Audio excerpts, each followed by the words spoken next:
à Natzweiler, on est à l'extrême est du territoire français, dans une région qui s'appelle l'Alsace.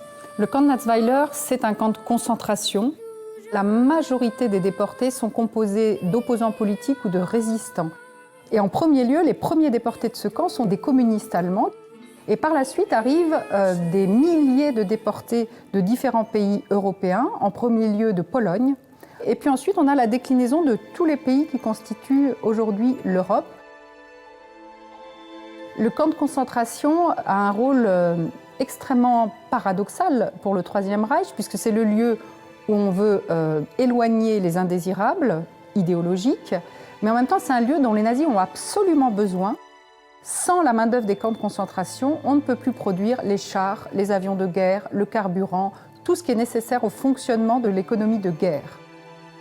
L'autre paradoxe dans les camps de concentration, c'est que cette force de travail qui est indispensable, on n'en prend absolument aucun soin. Pire encore, on la conduit progressivement à la mort par manque de nourriture, manque de soins, mauvais traitements. C'est la première fois dans l'histoire du label qu'a été déposé et récompensé un dossier transnational.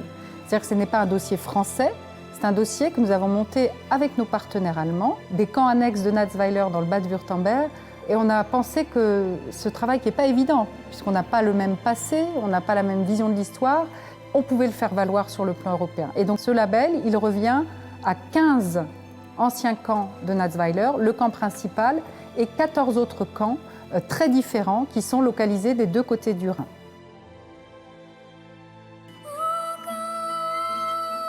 Le visiteur qui vient à Natzweiler va en premier lieu voir ce qui reste du camp, c'est-à-dire il va pénétrer par le grand portail, visiter plusieurs baraques dont l'une sert de musée.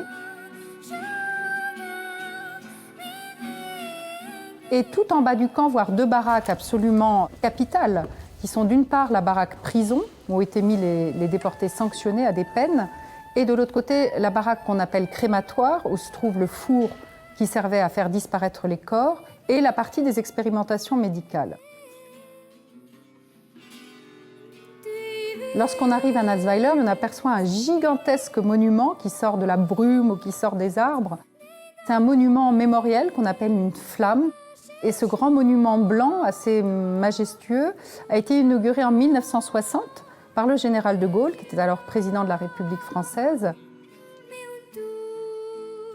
Pour ne pas laisser le visiteur tout seul face à un endroit qui est quand même très difficile par certains aspects, la République française a inauguré en 2005 le Centre européen du résistant déporté. Et dans ce lieu, on évoque par le biais de bornes multimédia, d'expositions, d'images, de sons, ce qu'est l'univers concentrationnaire. On n'est pas là pour ressasser quelque chose de sombre. On est là pour dire, les gens qui ont combattu ici, ces résistants, ils l'ont fait, ils ont été prêts à mourir pour des valeurs humanistes qui sont celles de l'Europe.